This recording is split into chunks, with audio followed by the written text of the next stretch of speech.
Olá, amados, que a graça e a paz do Senhor seja com todos. A Ele é o Senhor, somente a Ele toda a honra, toda a glória e todo o louvor, porque somente Ele, o Senhor, é digno de receber louvor. Estamos fazendo a leitura do livro de Atos, todo ele, e consequentemente todo o livro, todo o Novo Testamento, né? Todo o Novo Testamento. Lembrando que estamos fazendo de forma natural, né? Havendo um erro, corrigimos no próprio vídeo. Vamos agora para Atos capítulo 17. E passando por Anfípolis, né? E passando por Anfípolis e Apolônia, chegaram a Tessalônica, onde havia uma sinagoga de judeus. E Paulo, como tinha por costume, foi ter com eles, e por 3 sábados disputou com eles sobre as Escrituras, expondo e demonstrando que convinha que o Cristo padecesse e ressuscitasse dentre os mortos. E este Jesus que vos anuncio, dizia ele, é o Cristo. E alguns deles creram e ajuntaram-se com Paulo e Silas, e também uma grande multidão de gregos religiosos, e não poucas mulheres principais. Mas os judeus, desobedientes, movidos de inveja, tomaram consigo alguns homens perversos dentre os vadios, e, ajuntando o povo, alvoroçaram a cidade, e, assaltando a casa de Jason, procuraram trazê-lo para junto do povo. E não os achando, trouxeram Jason e alguns irmãos à presença dos magistrados da cidade, clamando: estes que têm alvoroçado o mundo chegaram também aqui, os quais Jason recolheu, e todos esses procedem contra os decretos de César, dizendo que há outro rei, Jesus. E alvoroçaram a cidade e os principais da cidade, que ouviram essas coisas, tendo, porém, recebido satisfação de Jason e dos demais, os soltaram.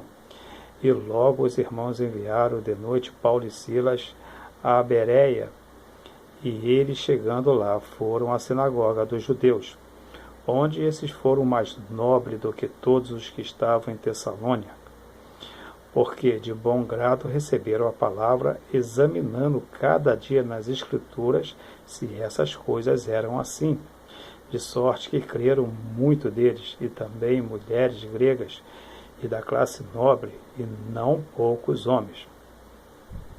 Mas logo que os judeus de Tessalônica souberam que a palavra de Deus também era anunciada por Paulo em Bereia, foram lá e excitaram as multidões. No mesmo instante, os irmãos mandaram a Paulo que fosse até ao mar, mas Silas e Timóteo ficaram ali. E os que acompanhavam Paulo o levaram até Atenas, e, recebendo ordem para que Silas e Timóteo fossem ter com ele o mais depressa possível, assim partiram. E enquanto Paulo os esperava em Atenas, o seu espírito se comovia em si mesmo, vendo que a cidade tão entregue à idolatria, de sorte que disputava na sinagoga com os judeus e religiosos, e todos os dias na praça com os que se apresentavam. E alguns dos filósofos epicureus e estoicos contendiam com ele, e uns diziam: que quer dizer esse paroleiro? Outra versão está esse tagarela, né? Que quer dizer esse paroleiro? E outros: parece que é um pregador de deuses estranhos, porque lhes anunciava a Jesus e a ressurreição. E tomando-o, levaram ao Areópago, dizendo: podemos nós saber que nova doutrina é essa que falas? Pois coisas estranhas nos trazem aos ouvidos, queremos, pois, saber o que vem a ser isso. Pois todos os atenienses e estrangeiros residentes de nenhuma outra coisa se ocupavam, senão de dizer e ouvir algumas novidades.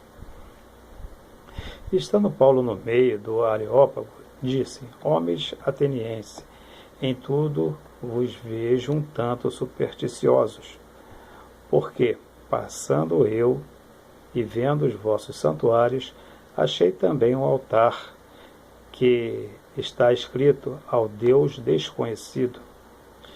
Esse, pois, que vos honrais, não o conhecendo, é o que eu vos anuncio. O Deus que fez o mundo e tudo o que nele há, sendo o Senhor do céu e da terra, não habita em templos feitos por mãos de homens, nem tampouco é servido por mãos de homens, como que necessitando de alguma coisa, pois ele mesmo é quem dá a todos a vida e a respiração e todas as coisas. E de um só sangue fez toda a geração de homens para habitar sobre toda a face da terra, determinando os tempos já dentres ordenados e os limites da sua habitação. Porque buscassem ao Senhor, se porventura tateando o pudessem achar, ainda que não está longe de cada um de nós, porque nele vivemos e nos movemos e existimos, como também alguns dos vossos poetas disseram, pois somos também sua geração. Sendo nós, pois, geração de Deus, não havemos de cuidar que a divindade seja semelhante ao ouro, ou à prata, ou à pedra esculpida por artifício e imaginação do homem. Mas Deus, não tendo em conta os tempos da ignorância, anuncia agora a todos os homens e em todo lugar que se arrependam. Portanto, tem determinado um dia em que, com justiça, há de julgar o mundo por meio do homem que destinou, e disso deu certeza a todos, ressuscitando-o dentre os mortos. E como ouviram falar de ressurreição dos mortos, uns escarneciam e outros diziam acerca disso: te ouviremos outra vez. E assim Paulo saiu do meio deles. Todavia, chegando alguns homens a ele, creram, entre os quais foi Dionísio, Areopagita, uma mulher por nome Damares, e com eles alguns outros. Aqui termina então o capítulo 17, né? Livro de Atos, com muitos nomes estranhos, né? Mas em breve estaremos trazendo os demais capítulos, né? E lembre-se que servir a Deus não é difícil. O que é difícil é deixar o pecado. Até a próxima, querendo Deus, um forte abraço e que Deus nos abençoe sempre.